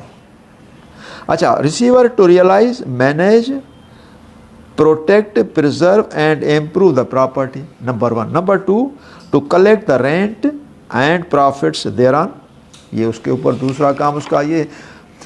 अच्छा, रिसीवर की जो ड्यूटीज़ वगैरह हैं जो मैं अभी आपको बता रहा हूँ, रिसीवर का फंक्शन, रिसीवर की ड्यूटीज़ ये प्रिस्क्राइब्ड हैं, प्रोवाइडेड हैं अंडर ऑर्डर 14 है CPC के अंदर, और रिसीवर की जो अपॉइंटमेंट है वो है सेक्शन 44 स्पेशल रिलीफ एक्ट में। Disposal of court upon such rents and profits in favoring a particular party are not till disposal। कभी कभार कोर्ट कहती है कि भाई ठीक है जो रेंट है उसके अंदर ये पार्टी जो है वो डिज़र्व करती है आप उसको दे दें, या कोर्ट समझती है किसी को भी नहीं तो भाई कोर्ट के अपने अकाउंट में आकर नाज़र के पास जमा करा दें। Execution of documents as owner himself has, भाई अगर कोई बीच में किराए पे अगर आप कोई ऑफिस दें तो आप दे दें, उसके साथ आप एज अ ओनर करके लैंडलॉर्ड करके वो रेंट एग्रीमेंट कर दें, वो भी अथोराइजेशन देगी। And such other power in addition as the court thinks fit, वो कोई भी पावर है जो उसको कोर्ट इंटरेस्ट करेगी to do in workability of that premises. अच्छा, ड्यूटीज़ क्या है उसकी? Furnish such security as the court thinks fit, number 1।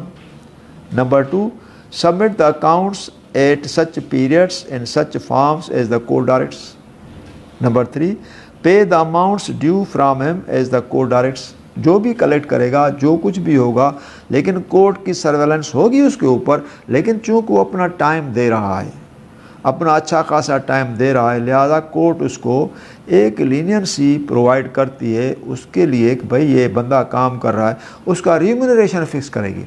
Suppose कीजिए यहाँ से हमें पैसे जनरेट हो रहा है, ये जो 10-15 ऑफिस हैं उसका रेंट एक्यूमुलेटेड हो रहा है, कलेक्ट हो रहा है आफ्टर डिडक्शन, सपोज़ कीजिए 1 लाख रुपया माना, तो कोर्ट कहेगी ठीक है 80,000 रुपया with deduction of every tax ETC and utility charges.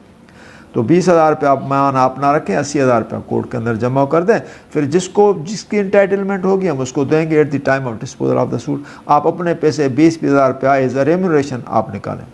तो ये होता है, उसको कोर्ट कंपनसेट करती है। अच्छा, अभी एक चीज़ है जो रिसीवर तो हो गया, अभी आता है रेक्टिफिकेशन।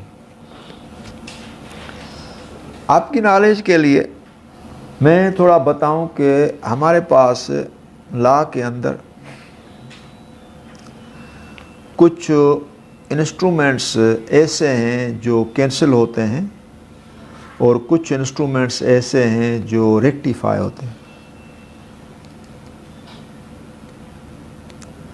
और सिमिलरली कुछ कॉन्ट्रैक्ट्स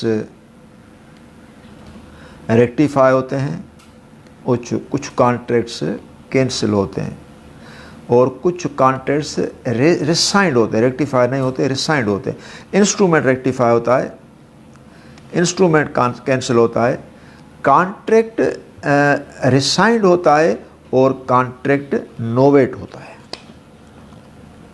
उसके लिए different procedure has been provided under the law for novation of the contract. Novation means substitution of the contract. एक कॉन्ट्रैक्ट की जगह पे दूसरा कॉन्ट्रैक्ट करना, इसको नोवेट कहते हैं। नोवेट मीन्स सब्स्टिट्यूशन। कैसे?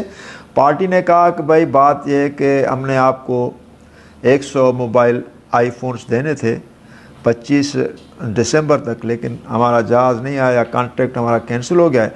हम वही कॉन्ट्रैक्ट आपको जून या मार्च तक आपको दे देंगे, लिहाजा हम ये कॉन्ट्रैक्ट अभी नोवेट करते हैं, उसमें दिसंबर की जगह पे जून का कर देते हैं और इस तरह से वो बाय कंसेंट वो कर सकते हैं। It is called novation of the contract, that is provided under section 62 of the contract act.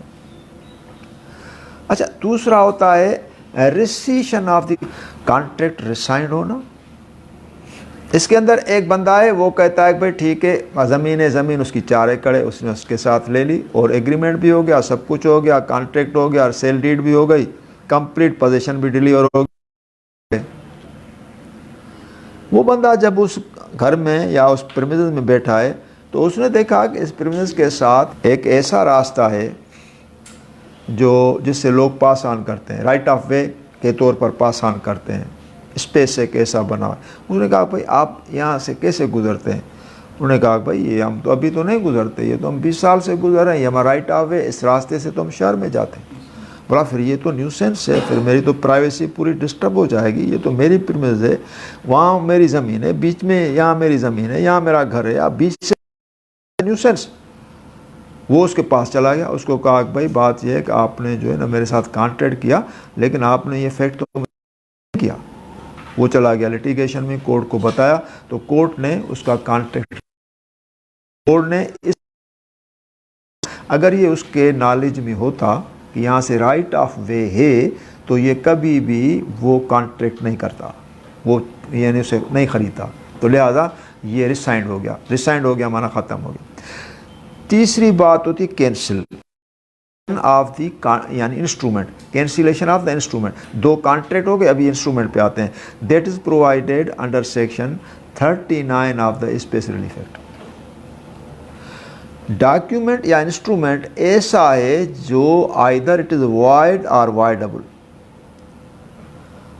और वॉइड और वॉइडेबल जब कोई इंस्ट्रूमेंट होता है तो उसके लिए पार्टी को कैंसिलेशन में जाना पड़ता है। वो कैसे? वॉइड तो सरे आम एक चीज़ वॉइड है जिसके अंदर उसकी एग्जीक्यूशन को थ्रू आउट डिनाई किया जाता है कि एग्जीक्यूशन है ही गलत, और वॉइड डॉक्यूमेंट हो गया। वॉइडेबल में एग्जीक्यूशन को माना जाता है, लेकिन उसके अंदर एक थ्योरी प्रोजेक्ट की जाती है, ये जो एग्जीक्यूशन है अंडर ड्यूरेस है, अंडर फ्रॉड है, या कुछ ऐसी म्यूचुअल मिस्टेक है, उसके अंदर जो ये चीज़ आ गई है। वो कैसे? भाई ये डॉक्यूमेंट है that was got executed under the show of force और fraud and party was not willing to sign that document, sign that instrument, and execution of that document is not in consonance with law, that is under fraud, and fraud vitiates everything।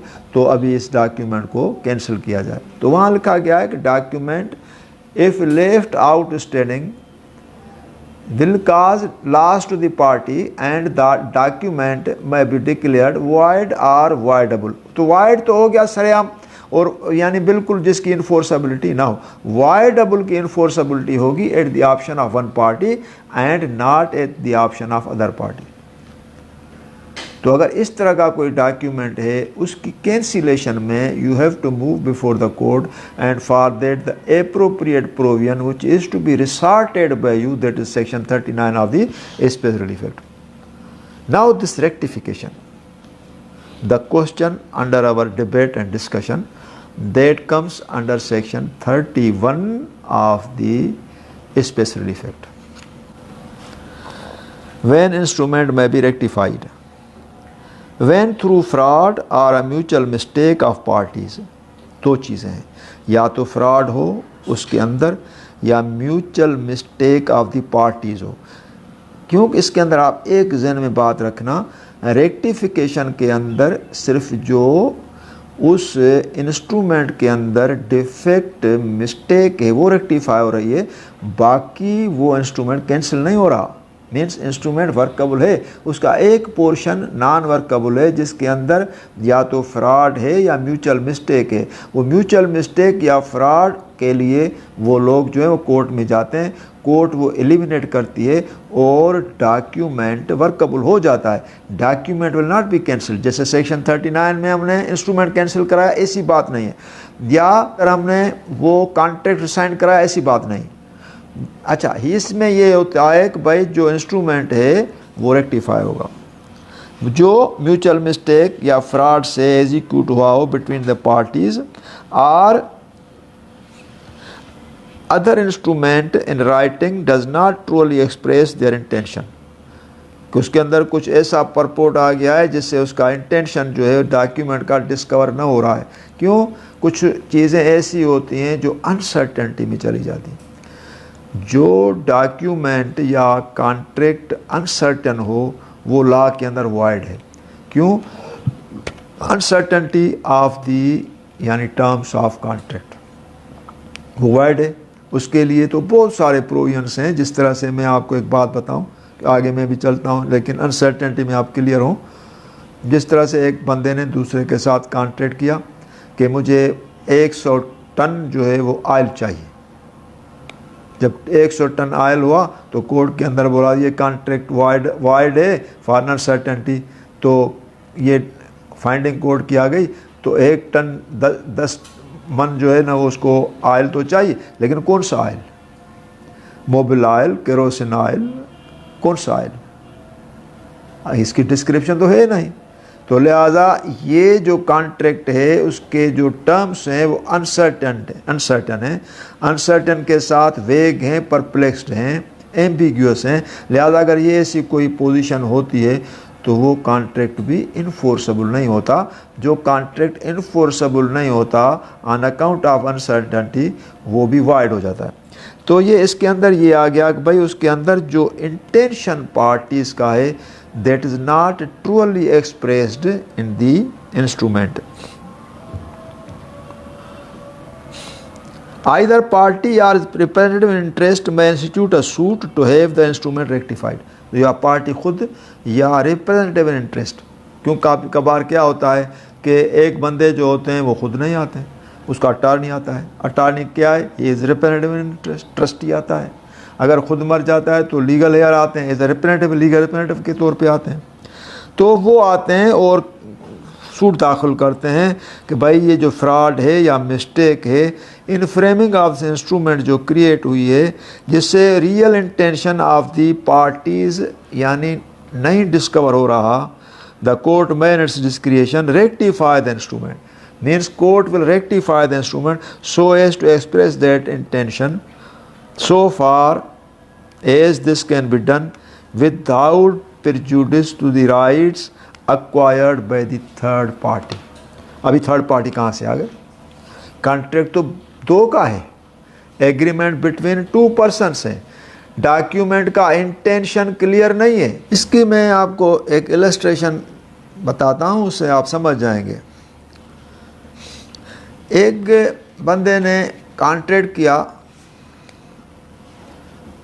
और एक agreement उसके साथ execute की जिसमें उसने एक shop और ऊपर वाला ऐसा घर का एक को बेच दिया। नीचे उसके 3 दुकान थी और घर था। उसने एक दुकान नीचे ग्राउंड फ्लोर का और एक ऊपर वाला घर का ऐसा बेच दिया।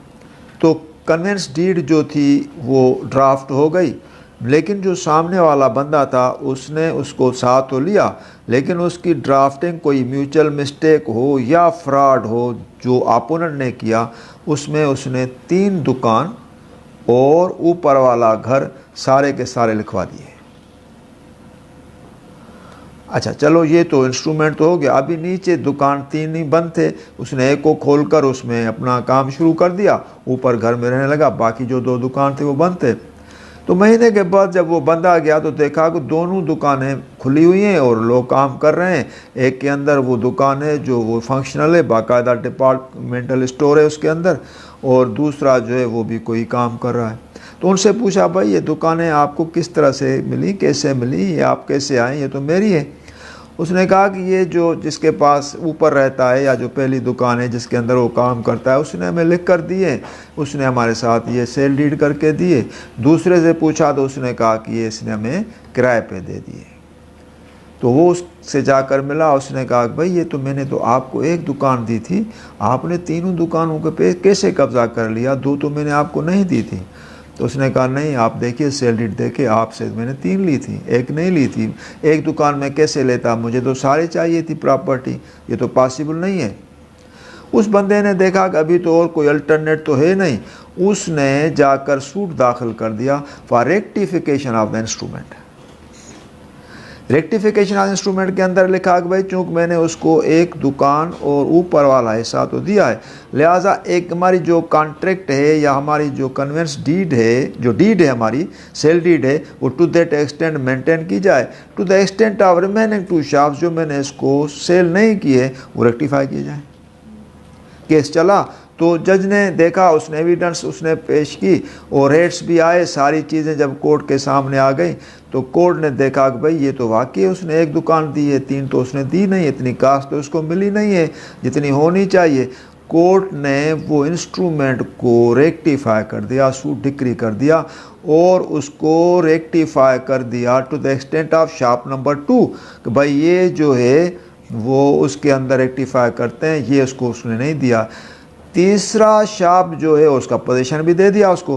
तीसरे शॉप के लिए उसने कोर्ट ने कहा कि भाई ये चूँकि इसके अंदर थर्ड पार्टी इंटरेस्ट क्रिएट हो चुका है, एक ऐसा बंदा बैठा है जिसको ये लीज पे रेंट पे उसने दिया है, लिहाजा रेंट के एक लॉज क्रिएट हो गए हैं।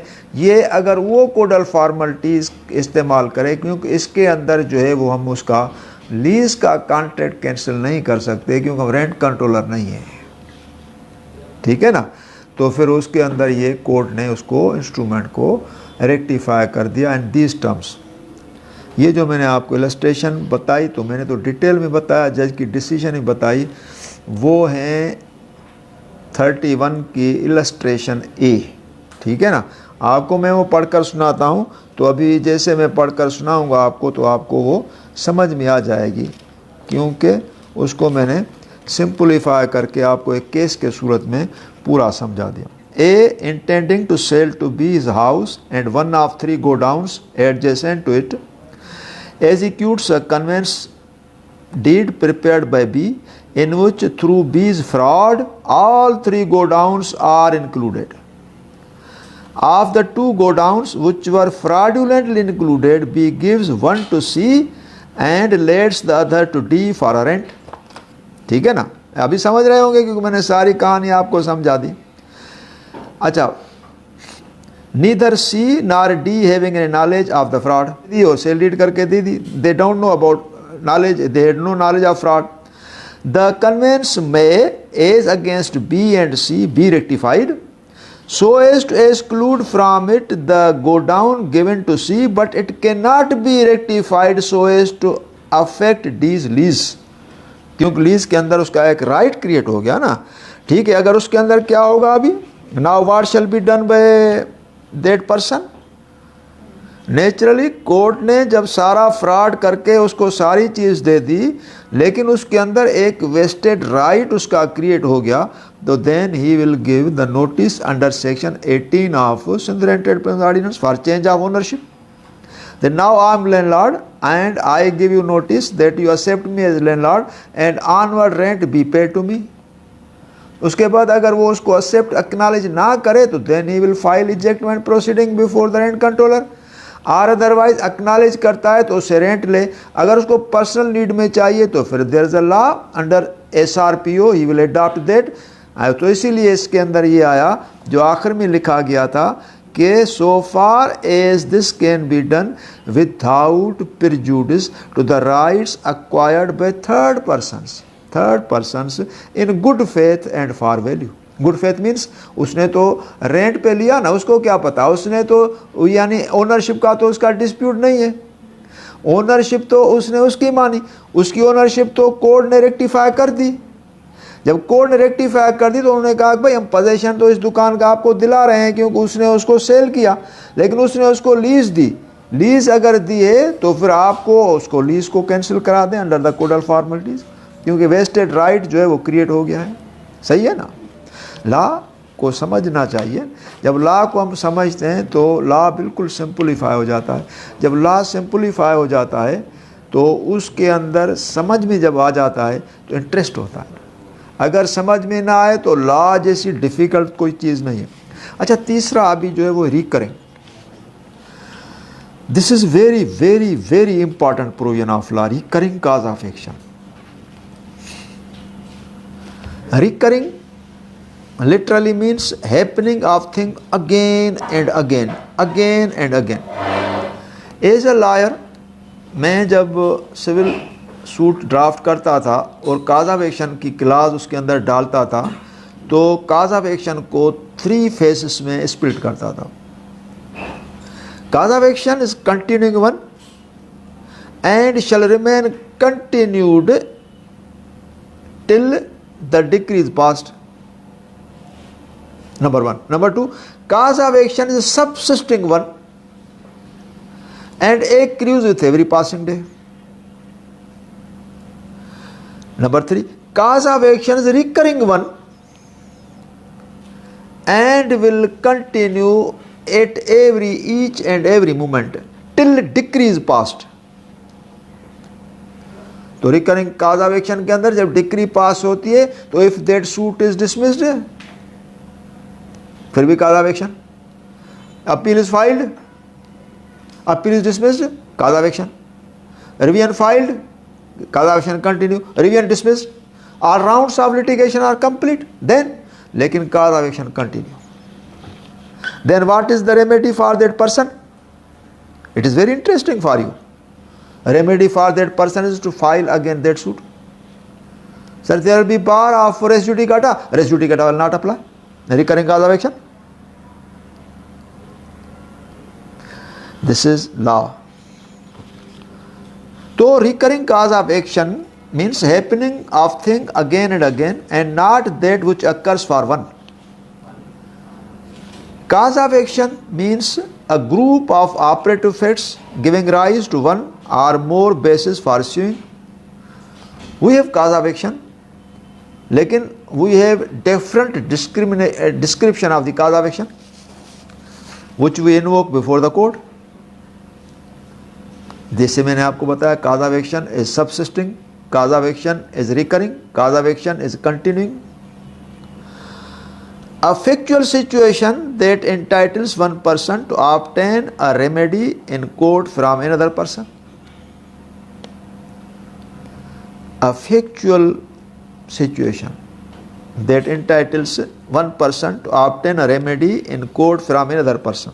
आपको एक मैं बात बताता हूँ, क्योंकि आप हो सकता है इस लाइन पे काम ना किया हो, लेकिन आज जब मैं आपको डाइवर्ट करूँगा तो आप सोचने पे मजबूर होंगे. काज ऑफ एक्शन फैक्चुअल प्ली है या लीगल प्ली है, इसकी मैं पहले थोड़ी एक्सप्लेनेशन देता हूँ आपको. एक बंदे ने 1 से 2 लाख रुपए लिए और उसने कहा कि भाई आप मुझे 2 लाख रुपया उधार दें, मैं आपको 2 महीने के बाद दूंगा. वो दोस्त था, उसने उसको दे दिया। 2 महीने के बाद नहीं दिया, 2 साल हो गए, 3 साल हो गए, 4 साल हो गए। उसने कहा भाई दे दो तो सही। उसने कहा भाई नहीं हो रहे हैं, आप मुझे 6 महीना दें। 6 महीना और दिया, 6 महीने और दिए, 5 साल हो गए, नहीं दे रहा। वकील के पास आ गया, उसने कहा मुझे तो दे नहीं दे रहा, आप केस दाखिल कर दें। उसने केस दाखिल कर दिया। तो उसके अंदर काज़ ऑफ एक्शन कौन सा बनता है? क्या उस बंदे को उस उधार देने के लिए कोई लॉ की कोई ज़रूरत थी? क्या लॉ की कोई रिक्वायरमेंट थी? क्या मैं अगर आपको पैसे उधार देता हूँ या आप मुझे देते हैं, कोई लॉ आपको कहता है क्या? ये तो हमारी म्यूचुअल अंडरस्टैंडिंग है। तो मीन्स हमारे जो टर्म्स थे, भाई मैं आपको 6 महीने के बाद दूंगा, उस पर भी कोई लॉ है क्या? तो मीन्स ये जो हमारी अंडरस्टैंडिंग है, म्यूचुअल अंडरस्टैंडिंग है, वो that is outcome of our friendship. And our friendship के अंदर मैंने आपको दिए या आपने मुझे पैसे दे दिए, तो उसके अंदर जब रिकवरी हो रही है तो उसके अंदर मैं इम्प्यूट करूंगा ना। तो मुझे काज़ ऑफ एक्शन तब हुआ जब इसने मुझसे लिया, फिर बाद में उस वक्त हुआ जब मैंने इसको कहा, और आखिर में तब हुआ जब इसने रिफ्यूज़ कर दिया। और काज़ of action is continuing till recovery of the amount. इस तरह से सूट होता है ना। तो काज़ ऑफ एक्शन लीगल कंट्रोवर्सी हुई या फैक्चुअल कंट्रोवर्सी हुई? फैक्चुअल कंट्रोवर्सी हुई, क्योंकि फैक्ट्स है ना, फैक्ट्स की आउटकम है। लेकिन काज़ ऑफ एक्शन अगर फैक्चुअल कंट्रोवर्सी है तो 711 के अंदर काज़ ऑफ एक्शन लीगल ग्राउंड कैसे हो गया? क्यों 711 के अंदर there are 4 grounds under which plaint is rejected. Number 1 cause of action, number 2 suit is barred by any law, valuation of the suit, and number 4 defect of the court fee, insufficiency of the suit, stamp duty. These are the 4 grounds and all are legal grounds. How cause of action is factual ground when it is mentioned under Order 711 CPC? देखिए ना, जब आपने, आपके वकील ने, आपने उसको पैसे दिए और उसने फीस आपसे ली, तो आपका सूट पूरे का पूरा लॉ के एम्बिट में लाया। और लॉ के एम्बिट में कैसे लाया? उसने देखा कि इसने जो एग्रीमेंट की है वो किस टाइम की है। इसने एग्रीमेंट को देखा 4 साल की है। अच्छा 4 साल की एग्रीमेंट है, तो उसने प्रोविजन खोला, तो ये तो article so and so of the limitation act में रिकवरी ऑफ द सूट की जो लिमिटेशन है वो तो 3 साल है, लेकिन इसके अंदर तो 4 साल हो गए। अभी खैर इसको मैं कवर करता हूँ कि भाई काज़ ऑफ एक्शन हमें कंटिन्यूटी में था, काज़ ऑफ एक्शन हमें रिकरिंग था, काज़ ऑफ एक्शन सबसिस्टिंग था। हमने उसको अभी अब 1 महीना पहले उसने मुझे जवाब दिया, और काज़ ऑफ एक्शन मुझे मैच्योर 1 महीना पहले हुआ और मैंने सूट दाखिल कर दिया। वो तो कवर करेगा ना। तो काज़ ऑफ एक्शन वकील ने तो कवर कर दिया, कोर्ट के अंदर तो डाल दिया, लेकिन अपोनेंट वकील कहेगा से आप देखिए इसके काज़ ऑफ एक्शन के अंदर जस्टिफिकेशन है। पहले देखिए एग्रीमेंट किस साल की है? 4 साल की है। तो 4 साल के अंदर देखिए time is the sense of the contract है? बोला नहीं है। तो फिर कंप्यूटेशन ऑफ द टाइम कैसे करेंगे? कंप्यूटेशन ऑफ टाइम में लिखा हुआ है कब आपको देंगे? लिखा हुआ है 1 साल के बाद। तो 1 साल के बाद 3 साल देखो हो गए, कब हो गए? उसके अंदर 2 महीने आगे हो गया, लिमिटेशन बाढ़ है। हाँ लिमिटेशन तो बाढ़ है। तो काज़ ऑफ एक्शन को कंप्यूट किया जाता है लिमिटेशन एक्ट से, तभी लीगल ग्राउंड बना।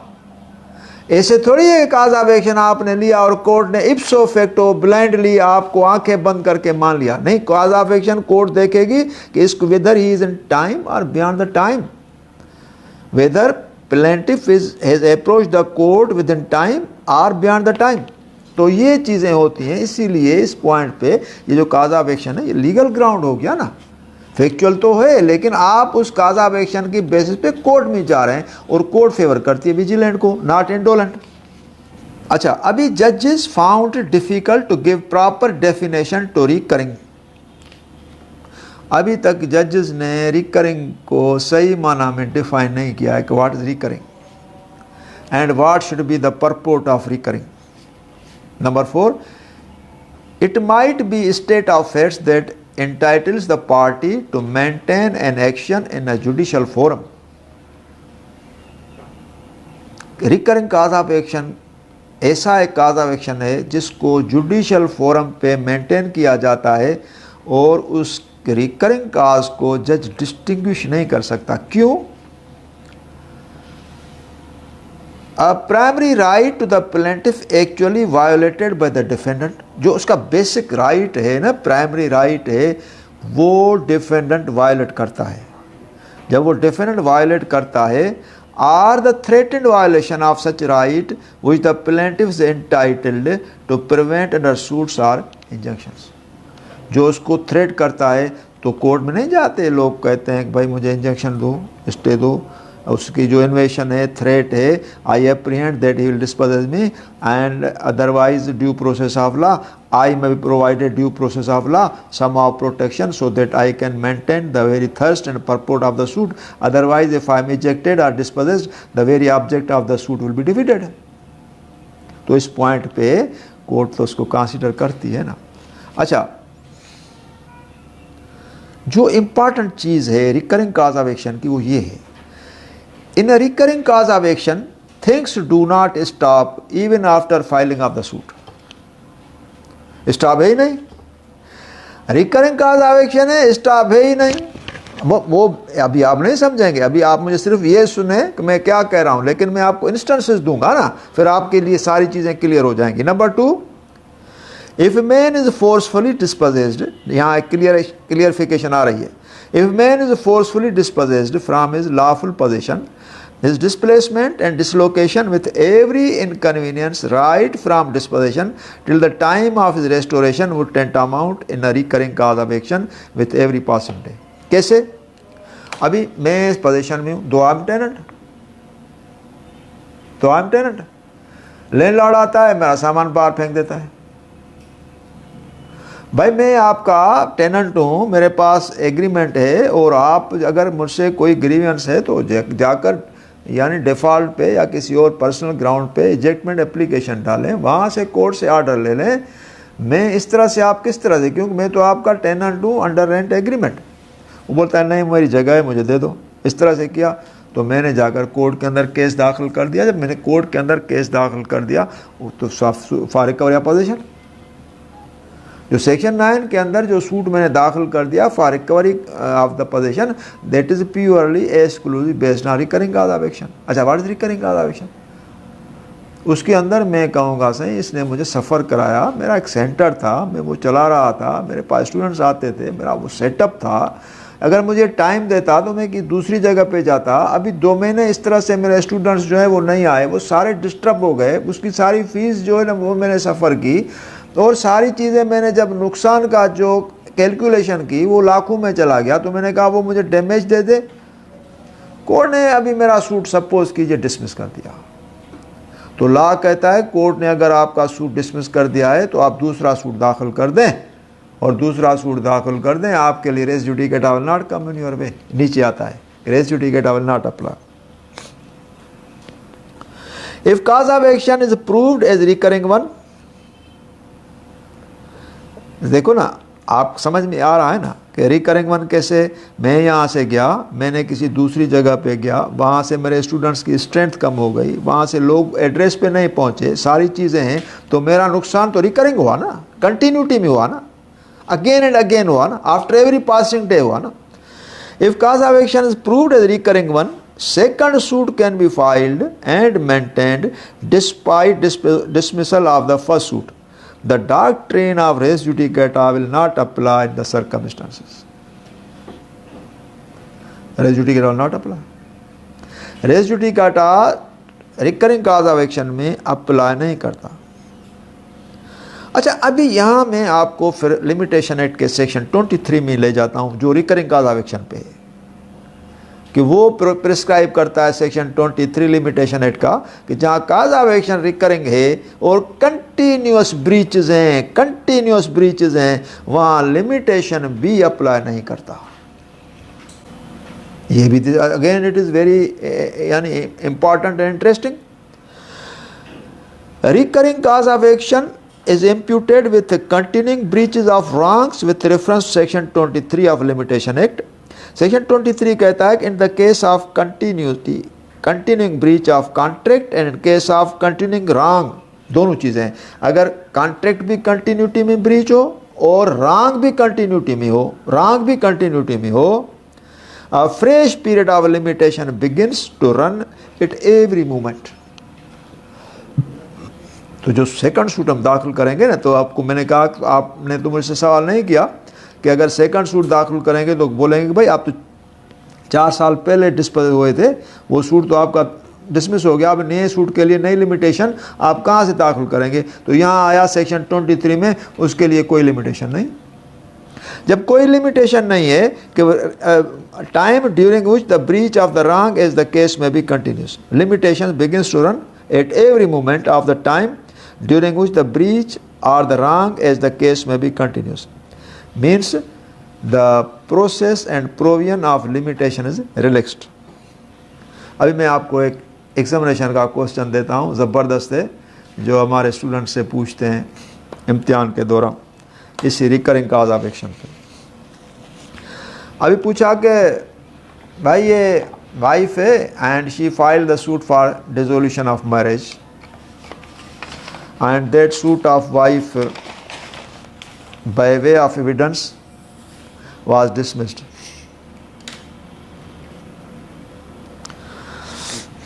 Wife file second suit, would second suit be maintainable? देखो section 17 of West Pakistan family courts act, उसके अंदर आता है कि CPC does not apply in family suits excepting section 10 and 11। What is section 10, 11 of CPC? Section 10 में क्या है? Stay of suit. It means if there are 2 suits then one family suit will be stayed, another suit will proceed. There will be non-proceeding of 2 family suits simultaneously, as decision in both suits will be multiplicity of the litigation and law or purport of law deprecate that. Section 11 में आता है कि if one family suit is decided by way of judgment, second suit is barred. यहाँ wife second suit, high court में पूछा भाई second suit दाखिल कर रही है, whether it will be barred और नॉट। तो कुछ ने कहा कि बार्ड है रेस जुडिकाटा में, लेकिन कुछ जो यानी बिल्कुल एक्टिव थे एंड दे वर सिलेक्टेड कि ऐसा है इसके अंदर रेस जुडिकाटा तो ये अप्लाई नहीं करेगा, और सेक्शन 23 के अंदर इसके अंदर लिमिटेशन का कोई क्वेश्चन ही नहीं है, क्योंकि ये कंटिन्यूटी जो रैंक्स हैं, वाइफ है उसको कंटिन्यूटी में उसको क्रूअल्टी है, every night every day she is in cruelty. Cruelty के तो there are several kinds of cruelty. अगर husband he has contracted second marriage and he passes his nights with second wife, that is also cruelty. If he does not care to first wife, that is a cruelty. does not care to children from first wife, that is a cruelty. If he does not provide maintenance, that is a cruelty. इसका मकसद थोड़ी है cruelty में कोई डंडा उठाए और आकर उसको मारे। क्रूअल्टी के अंदर तो बहुत सारी चीज़ें, तो उसका अगर पहला सूट डिसमिस हो गया तो लॉ प्रिस्क्राइब करता है कि second suit can be filed. Then point of res judicata, sir she is recurring cause of action with every passing day unless she is remedied, and in recurring cause of action there is no application of res judicata, and in recurring cause of action there is no question of limitation as propounded under section 23 of the limitation act. तो ये चीज़ें थी इसके अंदर। अच्छा, अभी recurring के बाद आता है sale. Sale is defined under section 54 of the Transfer of Property Act.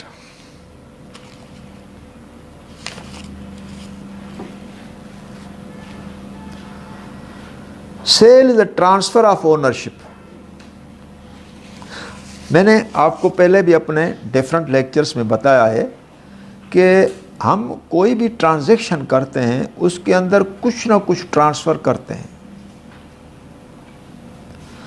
अगर मैं इस प्रॉपर्टी का ओनर हूँ और आपको दे रहा हूँ तो मैं आपको ओनरशिप ट्रांसफ़र कर रहा हूँ।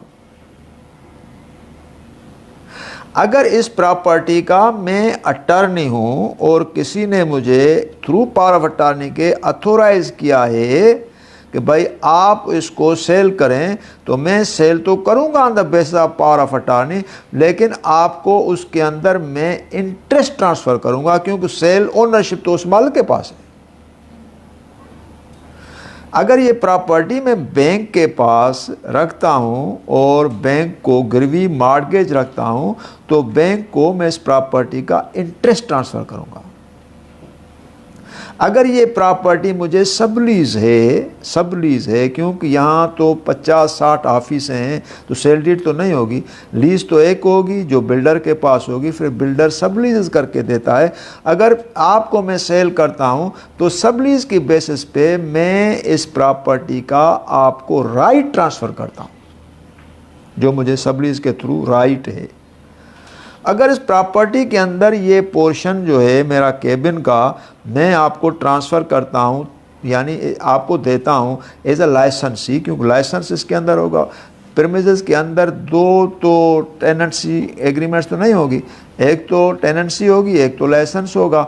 तो मैं अगर आपको इस केबिन की जो है ना वो देता हूँ तो उसके अंदर लाइसेंस के अंदर भी आपको राइट ट्रांसफ़र करता हूँ। तो लॉ ने मुख्तलिफ डायमेंशंस के तहत जो चीज़ें प्रोवाइड की हैं उसके अंदर जो अभी हमारा क्वेश्चन है सेल का, तो सेल के अंदर जो ओनर है वो ओनरशिप ट्रांसफ़र करता है, ठीक है ना। तो sale is transfer of ownership in exchange for a price paid और प्रॉमिस्ड और पार्ट पेड और पार्ट प्रॉमिस्ड। तो ओनरशिप ट्रांसफ़र तो हो गई, तो उसके अंदर जो है ना कुछ पैसे भी आ गए, कंसीडरेशन भी आ गई, क्योंकि बगैर कंसीडरेशन के कोई भी सेल जो है वो वैलिड नहीं है, वो वाइड है। Sale how made, what is the criteria and the manner under which sale is made. Such transfer in the case of a tangible immovable property. Tangible, again it is very interesting, what is tangible. अच्छा, हमारे पास दो चीज़ें होती हैं, एक tangible है, एक intangible है। आप यहाँ बैठे हैं, यहाँ भी इस प्रीमिसेस की दो चीज़ें हैं, एक टेंजिबल एक इनटेंजिबल। टेंजिबल क्या है? मैं प्रॉपर्टी आपको दे रहा हूँ और प्रॉपर्टी आपको ट्रांसफ़र कर रहा हूँ और ये प्रॉपर्टी मेरी टेंजिबल इमूवेबल प्रॉपर्टी है। टेंजिबल है क्या भाई? आपको दिखाई दे रहा है कि इसकी मेजरमेंट इतनी है, इसके अंदर ये फिक्सचर है, इसके अंदर एसीज हैं, इसके अंदर चेयर्स हैं, इसके अंदर टेबल है, इसके अंदर एक पार्टीशन है, ये टेंजिबल है, ठीक है ना। अभी टेंजिबल तो आ गया, अभी आगे आते हैं इंटेंजिबल आता है, फिर मैं आपको फिर समझाऊंगा। In case of a tangible immovable property of the value of 100 rupees, means उस टेंजिबल प्रॉपर्टीज़ की वैल्यू है 100 rupees, 100 rupees or upwards, or in the case of reversion of other intangible thing। reversion, हाँ दो चीज़ें आ गई। Reversion में क्या होता है कि एक प्रॉपर्टी रिवर्ट करती है। रिवर्ट कैसे करेगी? अगर ये मेरी प्रॉपर्टी है, अगर in case of my death it will B inherited by my children and that property will go in reversion.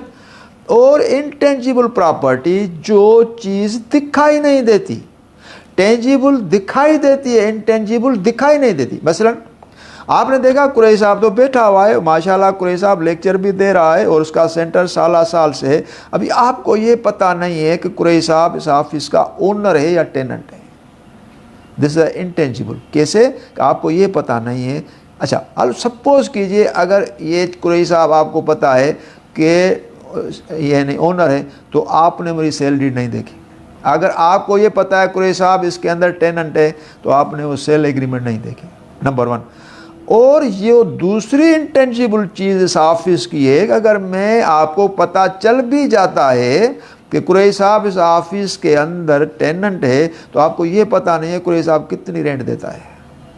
तो जो मेरी रेंट है या जो मेरा स्टेटस में रहने का है वो इंटेंजिबल है, दिखाई नहीं देता। जो चीज़ दिखाई ना दे उसको कहेंगे इंटेंजिबल, जो दिखाई दे उसको कहेंगे टेंजिबल। तो टेंजिबल में क्या आ गया? ये ऑफिस आ गई, एसीज आ गया, पंखे आ गए, इसकी जो मेजरमेंट है इतनी बाई इतना बाई इतना इसकी मेजरमेंट है और इसके अंदर फिक्सचर फिटिंग सारी चीज़ें ये है, this is tangible. Other intangible things can be made only by a registered instrument। अच्छा, उसके अंदर अगर इंटेंजिबल कैसे? भाई ठीक है, ये प्रॉपर्टी मेरा मालिक है जिसके अंदर जो है वो ओन करता है, जिसके साथ मेरी यानी रेंट एग्रीमेंट है। क्या मेरे रेंट एग्रीमेंट के होते हुए वो सेल नहीं कर सकता? सेल करेगा। तो उसके अंदर जो सेल करेगा तो मेरी टेनेंसी वाला हिस्सा वो भी करेगा कि भाई अभी कुरैशी साहब का टेनेंट है, तो लॉ ने एक मैकेनिज्म तो प्रोवाइड किया है कि उसको कहेगा भाई आप कुरैशी साहब को अपना टेनेंट ट्रीट करें। अगर वो बताता है या नहीं बताता है, अमेरिका में वहाँ से ट्रांजैक्शन करता है, वो बंदा यहाँ आकर मुझे नोटिस देगा सेक्शन 18 का कि भाई मैं अभी आपकी प्रॉपर्टी जिसमें आप बैठे हुए हैं टेनेंट है, जिस बंदे के आप टेनेंट हैं उससे मैंने लिए, उसकी ये as a token of proof ये सेल डीड है, मैं आपको उसकी फ़ोटो कापी दे रहा हूँ, अभी मुझे आप अपना नया लैंडलॉर्ड एक्नॉलेज करके ऑनवर्ड रेंट जो है वो मुझे दे दें। ठीक है ना, तो ये चीज़ हो गई। तो इसके अंदर यानी वो चीज़ उसने भी सेल कर दी जो टेंजिबल थी और इंटेंजिबल थी। ठीक है ना। अच्छा, इन the case of a tangible movable property of value less than 100 rupees, such transfer may be made either by a registered instrument or by delivery of possession। अभी देखिए थोड़ा मैं आपको क्लियर कर दूं, 100 रुपीज़ तो ऐसे आ जाते हैं, तो आजकल तो फ़कीर भी नहीं लेते, अच्छे अच्छे जो स्टैंडर्ड वाले फ़कीर हैं ना वो 100 नहीं लेते, क्योंकि आजकल दौर ऐसा है।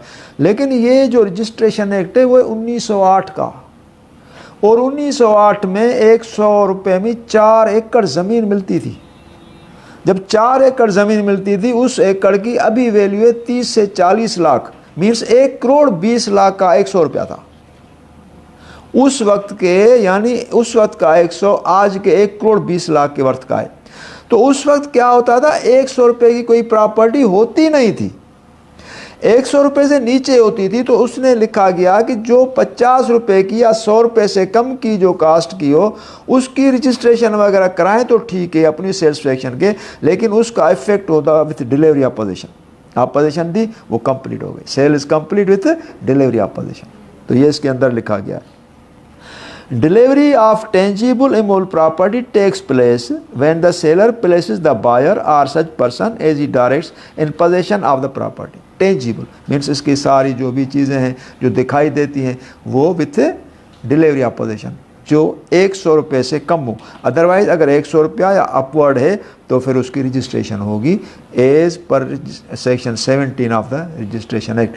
सेक्शन 17 में प्रिस्क्राइब किया गया है कि ऑल नॉन टेस्टामेंट्री इंस्ट्रूमेंट्स,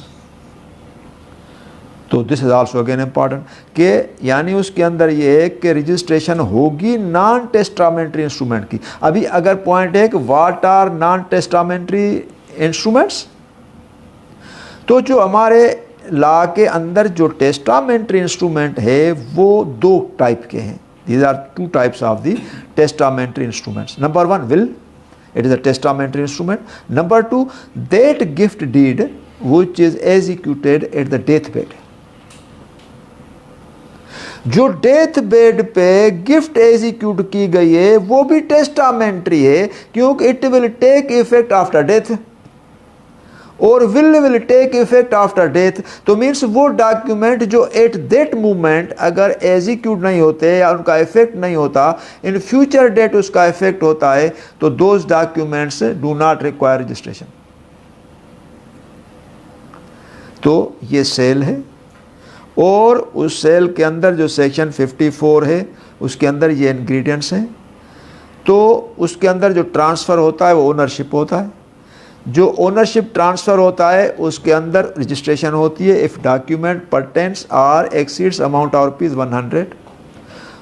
तो ये सेल का प्रोसेस था जो with reference to section 54 of the TP act मैंने आपको डिफ़ाइन किया।